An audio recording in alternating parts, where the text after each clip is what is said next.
নিৰ্বাচন আগত নিৰ্দেশক্ৰমে আমি কাউণ্টিঙৰ ভোট গণনাৰ প্ৰস্তুতি প্ৰায় সম্পূৰ্ণ কৰি আহিছোঁ। ইতিমধ্যে আমি আমাৰ মাননীয় পলিটিকেল পাৰ্টিসকলৰ লগত কথাও পাতিছোঁ, ZP কেণ্ডিডেটসকলৰ লগত। আজিও তেখেতৰ লগত মাতি আনিছোঁ। আজি আপোনালোকৰ মিডিয়া বন্ধুসকলক ইয়ালৈকে আমি মাতি আনিছোঁ। এবাৰ আপোনালোকে গোটেই চেণ্টাৰটো চাওক আজি, কাৰণ আপোনালোকৰ যাতে ফিল গুড ফেক্টৰ হয়। আমি অহা 11 তাৰিখে 8টা ZPCৰ কাৰণে গোলাঘাট ইঞ্জিনিয়াৰিং কলেজত গণনা কৰিম, য'ত গোলাঘাট আৰু খুমটাই সমষ্টিখিনি আছে। সৰু পথাৰত 4টা ZPৰ কাৰণে আমি সৰু পথাৰত কৰিম, বোকাখাটত 4টা ZPৰ কাৰণে কৰিম, আৰু দেৰগাঁৱত প্ৰথমবাৰৰ কাৰণে 4টা ZP আমি একেলগে কাউণ্টিং আৰম্ভ হ'ব। আৰু ইয়াতে এইবাৰ 3খন বেলট পেপাৰে কাউণ্ট হ'ব, ZP মেম্বাৰ, AP মেম্বাৰ আৰু GP মেম্বাৰ। আৰু এইবাৰ আমাৰ বেছিকৈ এটা যদি ZPত ৰাউণ্ড হয়, এইটো 7টা ৰাউণ্ডতকৈ বেছি নহয়। তৰাণী GPত প্ৰায় 39,000 ভোট কাষ্ট হৈছে, আৰু তাত GP হিচাপে পাৰ GPত এটা ৰাউণ্ড হয়। তাত 7খন GP আছে, 7টা ৰাউণ্ড হ'ব। এটা ৰাউণ্ড শেষ হ'লে GP মেম্বাৰ ওলাব আৰু AP মেম্বাৰ ওলাব, আৰু ZP মেম্বাৰ আমি কৰি যাম। গতিকে আমি এতিয়া আমাৰ পলিটিকেল পাৰ্টিৰ লগত কথা পাতিছোঁ, খুব ভিৰ হ'ব ভিতৰত, কাৰণ প্ৰতিখন টেবুলত আমি এগৰাকী কাউণ্টিং ছুপাৰভাইজাৰ দিম, এগৰাকী কাউণ্টিং এছিষ্টেণ্ট দিম, আৰু এগৰাকী মাইক্ৰ' অবজাৰ্ভাৰ দিম। গতিকে 3জন বহিলে। আকৌ এগৰাকী আমি গ্ৰুপ ডি আমি কৰ্মচাৰী দিম, গ্ৰেড 4 দিম, 4গৰাকী হ'ল। ইণ্টাৰেষ্টিং ঘটনা, আমাৰ ইয়াতে প্ৰায় 98 টেবুল আছে, গতিকে 400 মানুহ আমাৰে হ'ল। আকৌ পলিটিকেল পাৰ্টিৰ কাউণ্টিং এজেণ্টৰ কথা আছে। ZP মেম্বাৰৰ কাৰণে আমি কাউণ্টিং এজেণ্ট দিছোঁ, তাৰপিছতে AP মেম্বাৰৰ কাৰণে আমি কাউণ্টিং এজেণ্ট দিছোঁ, আৰু আমি কথা বতৰা পাতি 2-4টা আমি GP মেম্বাৰৰ কাৰণে কাউণ্টিং এজেণ্ট দিছোঁ। দিব নালাগে, কিন্তু আমি ফিল গুড ফেক্টৰৰ কাৰণে সকলোৰে লগত কথা পাতি দিছোঁ। তেখেতসকলেও মোক কনচেণ্ট দিছে, আমি মকা মিলাই গোটেইখিনি কাম কৰিম। মানে এনেকুৱা হ'ব, আমি তেখেতসকলক জনাই দিম ফাৰ্ষ্ট ৰাউণ্ডত এইকেইটা GP হ'ব, গতিকে তেওঁলোক ৰাতিপুৱা আহিব 8টা বজাত। আৰু যিটো GP ৰাতি 10টাত হ'ব, তেওঁলোক ৰাতিপুৱা 8টাত আহিব, তেওঁলোকে সেই সময়ত মাতিব। প্ৰথম কাউণ্টিং এজেণ্ট সোমাব GPৰ, তেওঁলোকে শেষ কৰি ৰিজাল্ট লৈ তেওঁলোক ওলাই যাব, পিছৰখিনি সোমাব। গতিকে তেনেকৈ আমি কৰিম। এইটো আমি ইতিমধ্যে কথা বতৰা পাতিছোঁ, আৰু পলিটিকেল পাৰ্টিও আমাক সঁহাৰি দিছে। আমি এটা মকা মিলাৰ মাজতে আগবাঢ়িছোঁ, আমি কোঅপাৰেশ্যন আমাৰ আছে।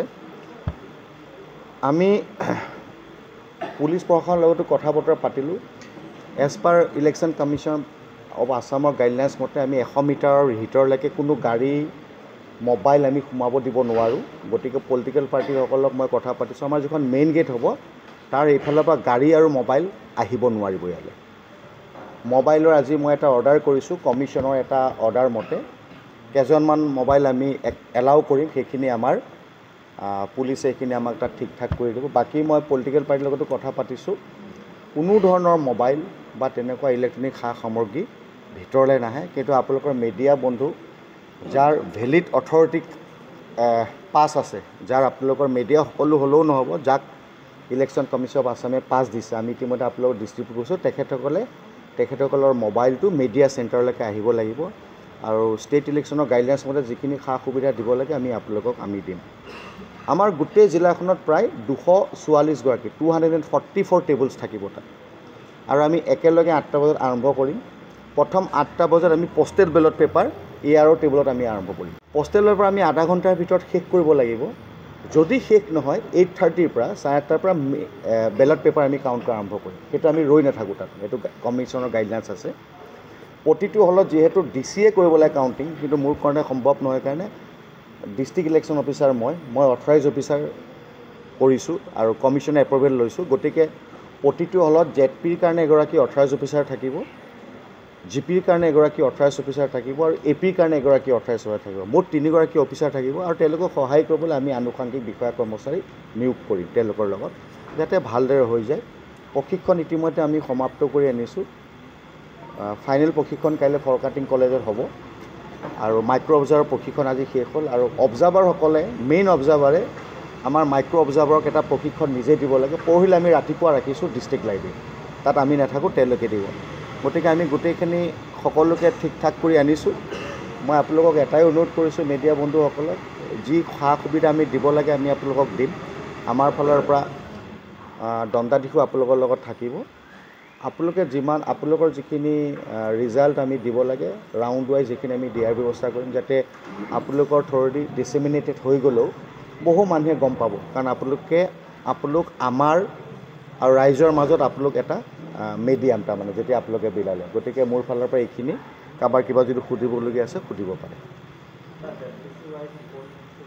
সেইটো আমি জনাই দিম গোটেইখিনি মইতো এনে কৈ দিছোঁ ZPS 39,000 ভোট আছে তৰাণীত ইয়াত আৰু অন এন এভাৰেজ 22,000 এটা কমকৈ আছে সৰু সজাত কিন্তু 25,000 পৰা 35,000 ভোট তাৰমানে আমাৰ টোটেল ভোট আপোনালোকে এটা অংক কৰি লওক 72,000 আমাৰ 73% আমাৰ কাষ্ট হৈছে তাৰমানে গতিকে সেইটোৱে কথা কাষ্টিং পাৰ্চেণ্টেজ ভেৰি হাই মানে ইন টাৰ্মছ অফ আপাৰ আছামৰ পঞ্চায়তত গতিকে ধুনীয়াকৈ গোটেইখিনি আমি চলাইছোঁ আৰু মই গোলাঘাট জিলা প্ৰশাসনৰ পৰা সমূহ গোলাঘাটবাসী ৰাইজৰ তথা পলিটিকেল পাৰ্টি মিডিয়া বন্ধুসকলৰ সহায় সহযোগ কামনা কৰিছোঁ এতিয়ালৈকে আপোনালোকৰ সহায় সহযোগত আমি এটা টীম গোলাঘাট হৈ আমি ইলেকশ্যন কণ্ডাক্ট কৰিছোঁ আৰু খুব ভালদৰে পাৰ হৈছে মই ব্যক্তিগতভাৱেও সুখী ইলেকশ্যনটো বৰ ভালদৰে পাৰ হৈ গৈছে কোনো হাইউৰুমি নাই ৰাইজেও হিলদল মানি ভোগ কৰিছে প্ৰথমবাৰৰ কাৰণে এটা মন ভাল লগা কথা আপোনালোকক কওঁ অসমৰ ভিতৰত হাইয়েষ্ট ওমেন এতিয়ালৈকে আমি